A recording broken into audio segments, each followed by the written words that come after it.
लगातार राजधानी दिल्ली की अगर बात करें तो विधानसभा चुनाव में एक वादों की झड़ी देखने को मिल रही है।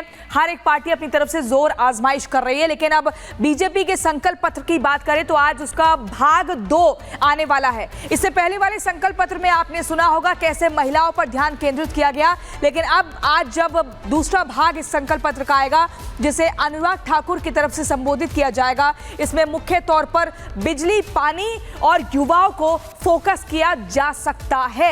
ऐसे में क्या कुछ और पूरी जानकारी इस रिपोर्ट के जरिए देखिए। में छूट का भी वादा बीजेपी कर सकती है। बीजेपी सांसद अनुराग ठाकुर आज संकल्प पत्र का दूसरा भाग जारी करेंगे।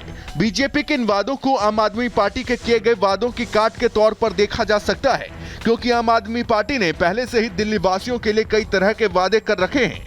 आप संयोजक अरविंद केजरीवाल स्कूल कॉलेज के छात्रों के लिए बसों में मुफ्त सफर और मेट्रो किराए में रियायत देने का भी वादा कर चुके हैं। इससे पहले बीजेपी ने अपने संकल्प पत्र के पहले भाग में महिलाओं का विशेष ध्यान रखा था, जिसमें महिलाओं के लिए महिला समृद्धि योजना की बात कही गई थी। महिलाओं को 2500 रुपए प्रति महीना देने का वादा शामिल था। एलपीजी सिलेंडर पर 500 रुपए की सब्सिडी, होली और दिवाली में एक अतिरिक्त सिलेंडर और मातृत्व सुरक्षा योजना के तहत 21,000 रुपए देने का वादा किया गया था, जिसे कई मायनों में बीजेपी का मास्टर स्ट्रोक माना जा रहा था, क्योंकि दिल्ली में अभी आम आदमी पार्टी की सरकार है। ऐसे में आम आदमी पार्टी ने सत्ता की कुर्सी फिर से हासिल करने के लिए पूरी ताकत झोंक दी है। वहीं बीजेपी आम आदमी पार्टी को सीधी टक्कर देती नजर आ रही है। दिल्ली में 5 फरवरी को मतदान होना है और 8 फरवरी को नतीजे जारी होते ही साफ हो जाएगा कि आखिर किसके वादे में ज्यादा दम था। Bureau report, Republic Bharat. देखिए, दिल्ली की सियासत में अब रावण की एंट्री हो चुकी है। अरविंद केजरीवाल ने बीजेपी पर हमला बोला और केजरीवाल ने कहा कि बीजेपी को रावण से प्यार है और बीजेपी का चरित्र भी रावण जैसा है। आपको सुनवाते कि उन्होंने क्या कुछ कहा था। वो रावण सोने का हिरण बन के आया था और सीता मैया उस सोने के हिरण के ऊपर वो हो गया। तो उन्होंने ये कह रहे हैं कि रावण नहीं बन के आया था, मरीची राक्षस बन के आया था। तो मेरी वो पूरी भारतीय जनता पार्टी आज धरने पे बैठी है मेरे घर के सामने कि मैंने रावण का अपमान क्यों किया, मैंने रावण का अपमान कैसे कर दिया। पूरी भारतीय जनता पार्टी, इनको रावण से इतना प्यार है, राक्षसी प्रवृत्ति है इन लोगों की। मैं दिल्ली के झुग्गी वालों को और गरीब तबके को खासकर चेताना चाहता हूं कि अगर ये आ गए तो ये राक्षसों की तरह निगल जाएंगे आप लोगों को। अगर ये लोग आ गए तो मुफ्त शिक्षा बंद कर देंगे। हम लोग बार बार कह रहे हैं कि अगर ये लोग आ गए तो मुफ्त इलाज बंद कर देंगे। इन्होंने पहला संकल्प पत्र 4 दिन पहले जारी किया, उसमें इन्होंने साफ साफ लिखा कि दिल्ली के मोहल्ला क्लिनिक। वीरेंद्र सचदेवा जी हैं। सर, ये बताइए कि आप मानते हैं गलती केजरीवाल ने की, तो प्रायश्चित करने आप क्यों आ गए? दिल्ली को ठगने का काम अरविंद केजरीवाल कर रहे हैं और सनातन और हिंदू धर्म ये हमारी आस्था का विषय है। आज तो हर हिंदुओं को जो है कम से कम ये प्रार्थना करनी चाहिए कि ऐसे अधर्मी को दिल्ली से उखड़ के बाहर फेंक देना चाहिए। हम तो ये प्रार्थना करने यहाँ पर आए हैं और साथ साथ इस बात को उपवास भी कर रहे हैं ताकि ये जन चेतना पूरे समाज में जाए कि ऐसे अधर्मियों को अब दिल्ली से बाहर करने का समय आ गया है। चुनाव के पहले तो केजरीवाल हर समय आते हैं, आपको लगता है कि उनको आके फिर से यहाँ प्रायश्चित करना चाहिए? वो चुनाव के समय ही आते हैं। अरविंद केजरीवाल चुनावी हिंदू हैं, वरना तो सारे 5 साल वो जिस धर्म विशेष की चिंता करते हैं हम सबको मालूम है। और इतना उनको सोने से मोह हो गया कि रावण भी उनको सोने का हिरण दिखने लगा।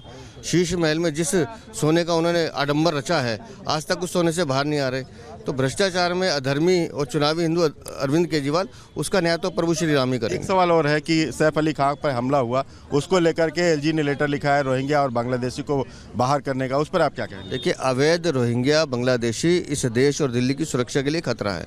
ये बात हम समय समय पे कहते रहे हैं और जिस तरह से दिल्ली में लोग पकड़े जा रहे हैं, हमने खुद देखा कि जो अवैध बांग्लादेशी पकड़ा गया उसके बाद आम आदमी पार्टी के विधायकों के लेटर हेड थे, नकली आधार कार्ड बनाने का काम करते थे। अवैध रोहिंग्या बांग्लादेशियों को पालने का काम अरविंद केजरीवाल करते हैं। सैफ अली खान पे हमला होता है मुंबई में, उसके हमदर्द बन के अरविंद केजरीवाल दिल्ली में प्रेस कॉन्फ्रेंस करते हैं, लेकिन जिस दिन से वो बांग्लादेशी पकड़ा गया उस दिन से मुंह इनका एकदम चुप हो गया, गूंगे बन के बैठे हैं। इनके रिश्तेदार हैं अवैध बांग्लादेशी, आके जवाब दें कि उसकी निंदा पकड़ने की प्रशंसा करें पुलिस की कि हाँ अवैध बांग्लादेशी पकड़ा गया, एक शब्द नहीं बोलेंगे।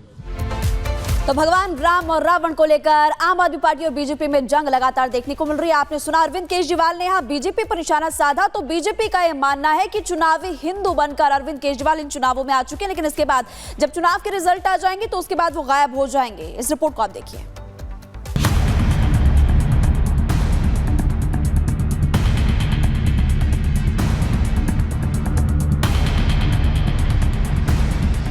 दिल्ली की लड़ाई रामायण पर आई। रामायण का सवाल घिरे केजरीवाल।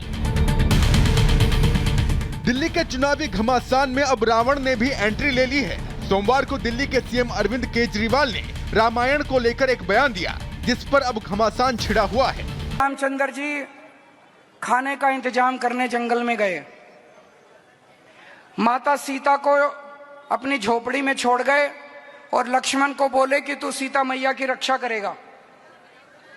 इतने में रावण आया सोने का हिरण बनके। आया कि नहीं आया? सोने का हिरण बनके आया। सीता मैया लक्ष्मण को बोली मेरे को ये हिरण चाहिए। लक्ष्मण बोला ना मैया, भगवान राम कह के गए हैं कि मेरे को आपकी रक्षा करनी है। उसने बोली नहीं, मैं तेरे को आदेश देती हूं, जाओ और हिरण को पकड़ के लाओ। लक्ष्मण के पास चारा नहीं था, लक्ष्मण चला गया और वो रावण अपना वेश चेंज करके और सीता मैया का हरण करके ले गया।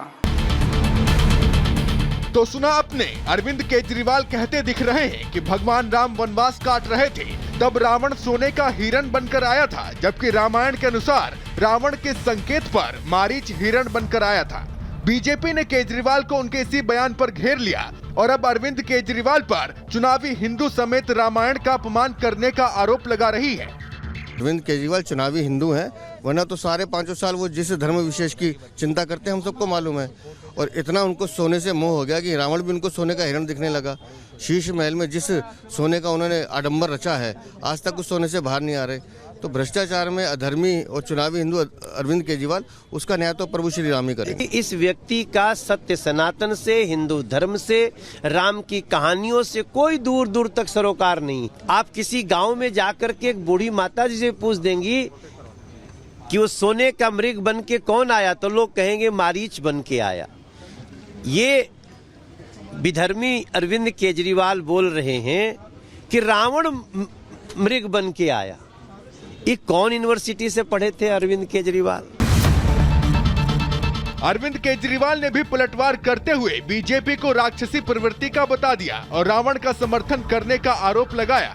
पूरी भारतीय जनता पार्टी आज धरने पे बैठी है मेरे घर के सामने कि मैंने रावण का अपमान क्यों किया, मैंने रावण का अपमान कैसे कर दिया। पूरी भारतीय जनता पार्टी, इनको रावण से इतना प्यार है, राक्षसी प्रवृत्ति है इन लोगों की। मैं दिल्ली के झुग्गी वालों को और गरीब तबके को खासकर चेताना चाहता हूं कि अगर ये आ गए तो ये राक्षसों की तरह निगल जाएंगे आप लोगों। अरविंद केजरीवाल के इस बयान ने दिल्ली चुनाव को धार्मिक रंग भी दे दिया है, जिस पर अब आम आदमी पार्टी और बीजेपी आमने सामने हैं। कुछ लोग चुनावी हिंदू होते हैं,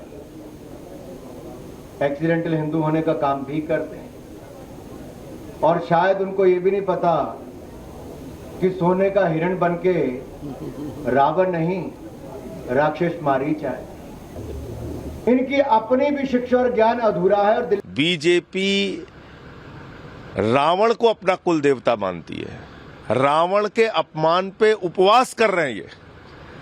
तो इसलिए अब मैं दिल्ली के लोगों से कहना चाहता हूं, इनसे बच के रहिए। ये राक्षस कुल के लोग हैं, ये आपका भक्षण भी कर सकते हैं, इनसे सावधान रहिए। ये रावण को अपना वंशज मानते हैं, रावण को अपना कुल देवता मानते हैं। आज ये साबित हो गया और रावण के अपमान पे उपवास कर रहे हैं। यानी कि साफ है कि दोनों ही पार्टियों का चुनावी अभियान धार्मिक रास्ते पर नजर आ रहा है। आम आदमी पार्टी ने हाल ही में पुजारी ग्रंथी सम्मान योजना के तहत मंदिर के पुजारियों और गुरुद्वारे के ग्रंथियों को 18,000 रुपए मासिक मानदेय देने की घोषणा की थी, लेकिन रावण पर बयान देकर केजरीवाल पर चुनावी हिंदू जैसे आरोप लगने लगे हैं। ये भी साफ हो गया है कि अब बीजेपी अपनी पकड़ को और मजबूत करने में लगी हुई है। Bureau report, Republic Bharat.